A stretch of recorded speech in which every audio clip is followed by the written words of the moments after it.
Hey guys, welcome back to the channel.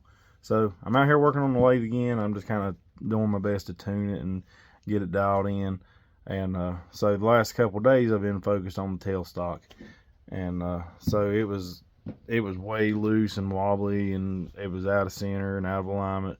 So yesterday I got the alignment issue fixed, and today I've been adjusting on the quill. Let me show you what I've got.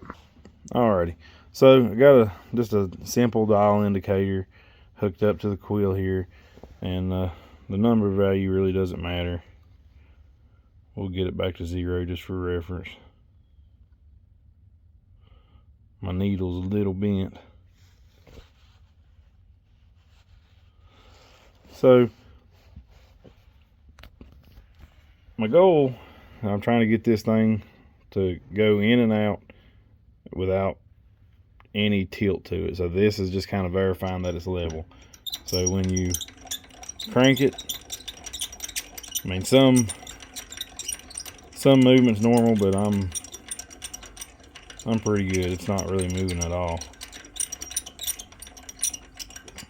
So it was down a couple degrees, and I had to shim the base down here to get it back level, and I also had to shim the back to bring it up.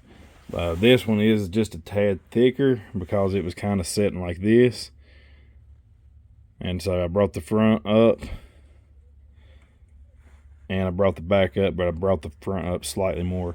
I think this shim was about 32 thousandths, and this one was around 35, something like that. But looks like I've got it dialed in pretty good. I'm gonna go all the way out to full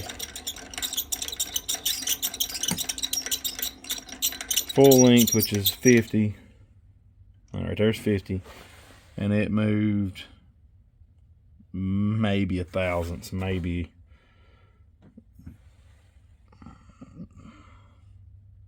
Not even quite a thousandth. So let's take it all the way back out. And you can see it.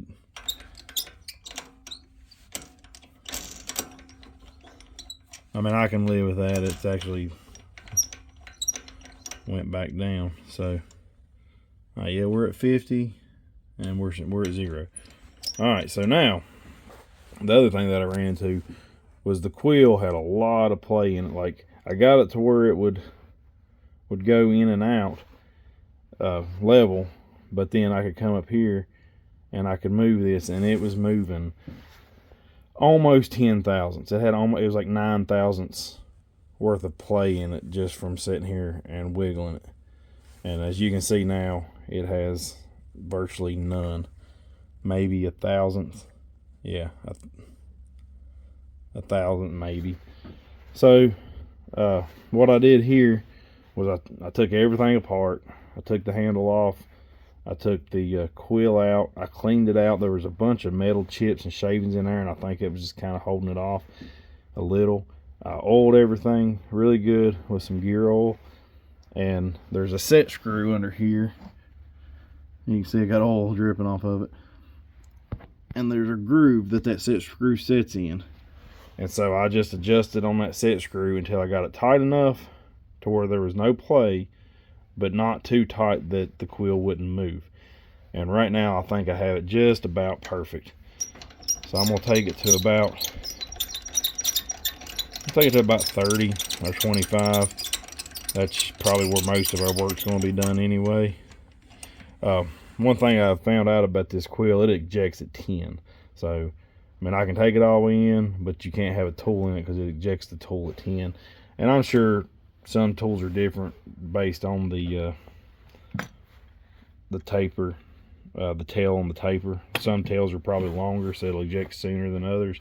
But the tooling that I have, most of them always eject on 10. So I'm gonna take this to about 20, and that's probably where we'll start working at, and see if we got any play here.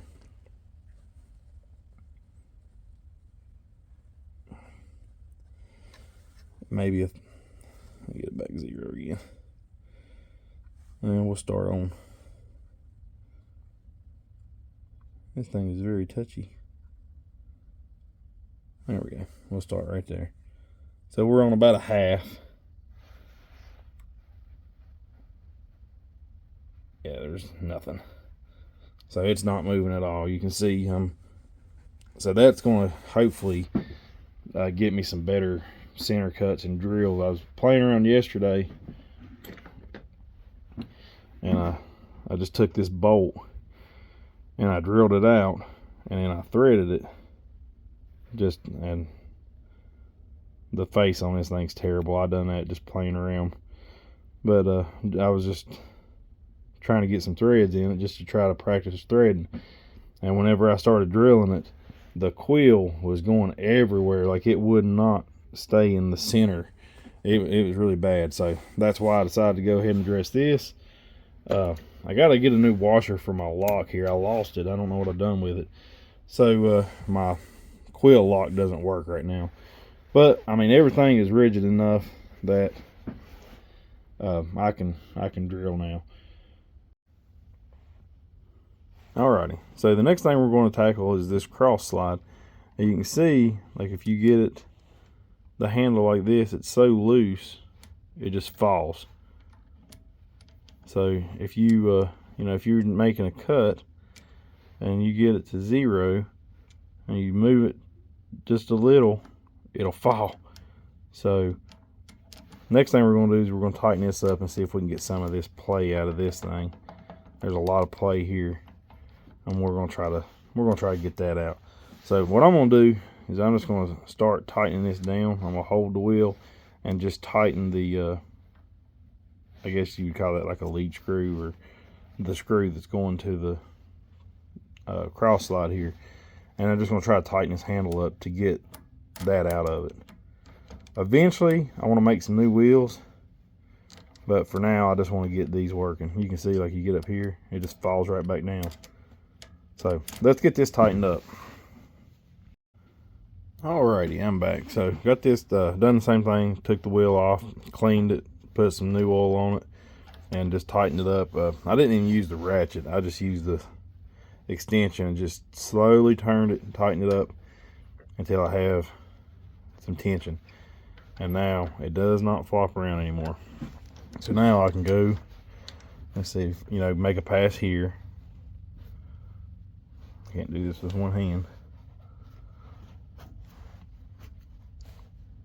You can zero it out and make actual adjustments. And you come over here, go to 1, and it stays. It don't just flop around. So that's a lot better improvement right there.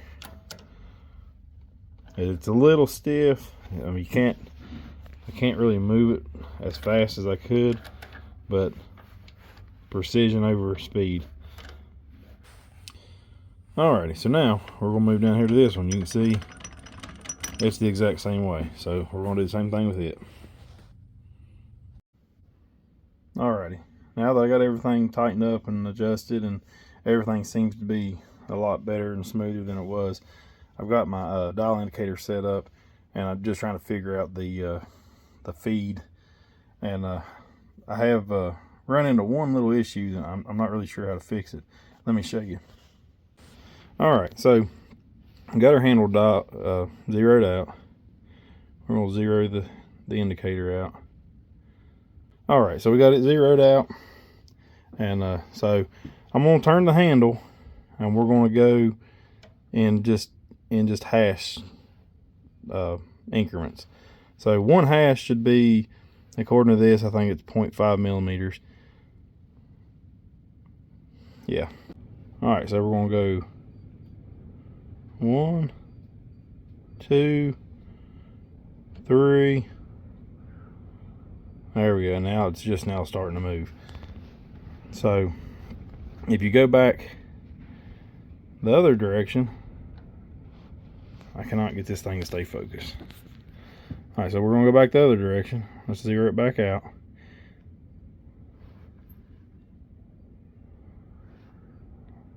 Alright, it starts moving instantly. So there's 1, 2, 3, 4. There's 5. So that would be 5 hash marks would be 5 thousandths. But here's the issue. So if you're going in the same direction, it continues to track just fine. When you go back in the other direction is where I'm having issues. So if I go back,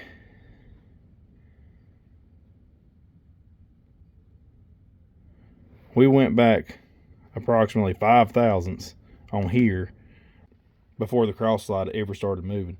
So I'm assuming there's a certain amount of like preload or whatever it's called in the nut, or just the cross slide. So it has to get, wound back 5 thousandths before it actually starts catching the threads again. I haven't took this apart to see exactly how it works yet, but I'm assuming there's a nut, and then you got the threaded portion that connects to the handle that goes through that nut, and when you turn it, that nut is what moves this. So there's apparently 5 thousandths side to side preload or free, whatever you want to call it, before it actually catches when you're going back in the opposite direction. And I can see there being an issue with that. So we're going to go back to 0, and as you can see, we're 4 thousandths off from where we began. So to get back to where we began on the cross slide, we have to go back to about the 3.5 on here. So you zero this out, and now we're going to go back in the other direction, and we're going to have right at 5 thousandths of load again. So when you go back, if you're going in the same direction, it seems to zero out fine. It's just going in the opposite direction. Like you can see, it starts moving. Now we're going to go back the other way, and it zeroes it out. But if we were to go this way,